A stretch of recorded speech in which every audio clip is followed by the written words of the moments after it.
Hey CrossFit Wintersville. I'll be doing your coach's notes for Thursday.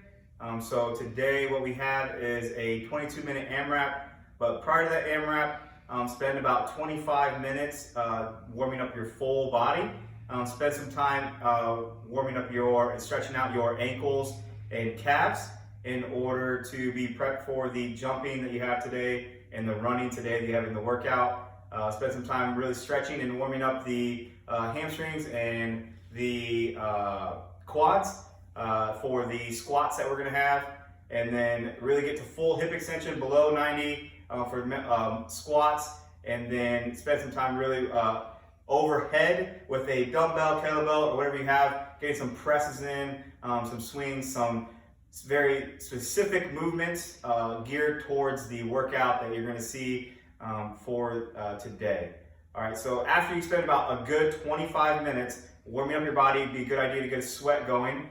Then we can get into the 22-minute AMRAP. So we have as many rounds or reps as possible of 60 dumbbell front squats, followed by a 100-meter run, to 60 box or bench dips, followed by a 100-meter run, and then 60 dumbbell kettlebell swings with another 100-meter run, and then 60 box jumps or kettlebell or dumbbell jump overs, and then finishing with the 100-meter run. After you come in from that last 100-meter run, you're just going to start back up at the 60 dumbbell front squats. All right, you're going to repeat that for 22 minutes. All right, so for these dumbbell front squats, you're going to get 2 dumbbells. You're going to get them up in that front rack position. Feet are going to be about shoulder width apart. Elbows clearly in front of your body here. Try to keep those elbows nice and high as possible. Hips are going to go back and then down, driving those knees out over those toes, staying tight in your core, and then returning, bring those hips forward, and then coming back down into that front squat. Make sure you stay engaged the entire time through here. Elbows stay nice and high. If we only have one dumbbell or a kettlebell, we can get goblet squats in. So 2 hands on the dumbbell here, elbows still slightly in front, hips still go back and down, driving those knees out of those toes, still staying nice and tight in the core. Make sure we're not dropping our elbows. Okay, keep those nice and high. And return. If you only have the kettlebell, same concept. 2 hands on that kettlebell here. Hips still go back and down, keeping that chest nice and high. Driving those knees out over those toes. Get a couple of those to be warmed up. After you have that, you go out for a 100-meter run. You come back in. You have 60 box or bench dips. I'm going to demonstrate here on the box. I have it on the 20-inch side. I'm going to get my hands just outside my hips here, palms only on the box, finger just over the edge. And I'm going to walk my feet out, use whatever assistance you have to. The closer your feet are to the box, obviously the easier it's going to be. The further away you can walk those feet out, the less assistance you're going to have with your legs. All right, so you're going to walk out to where you're comfortable here. Hips are going to be just outside that box.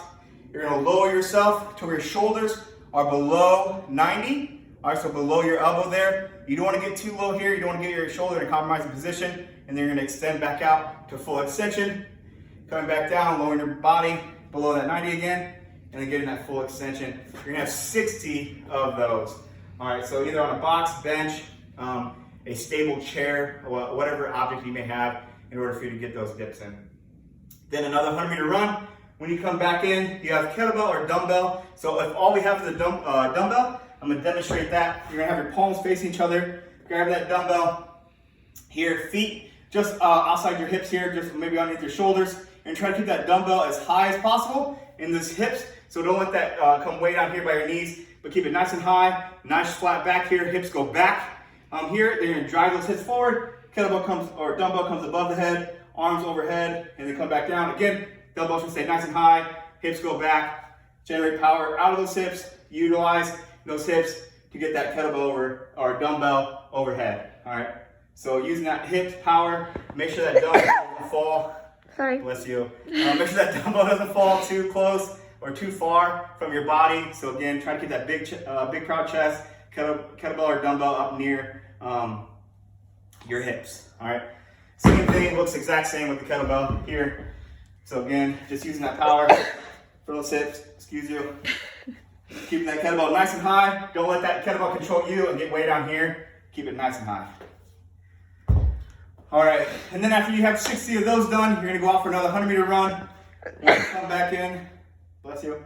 When you come back in from the 100-meter run, you have 60 box jumps. All right, so I'm gonna demonstrate again on the 20-inch side. It's 2 feet to 2 feet for the box jumps. So we're jumping all the way up. When we get to the top, we extend all the way on top of the box in control, and then we can step down, or we can jump down. Either way, it doesn't matter. If you're doing the general fitness, it is it is step ups. So 1 foot all the way full extension here, and you can step down, of course. And then you have 60 of those, and then you have another 100-meter run. When you come back in, you go back to the front squats. All right, you repeat that for 22 minutes. Enjoy the workout. It's a nice long one. It should be fun. Have a good Thursday.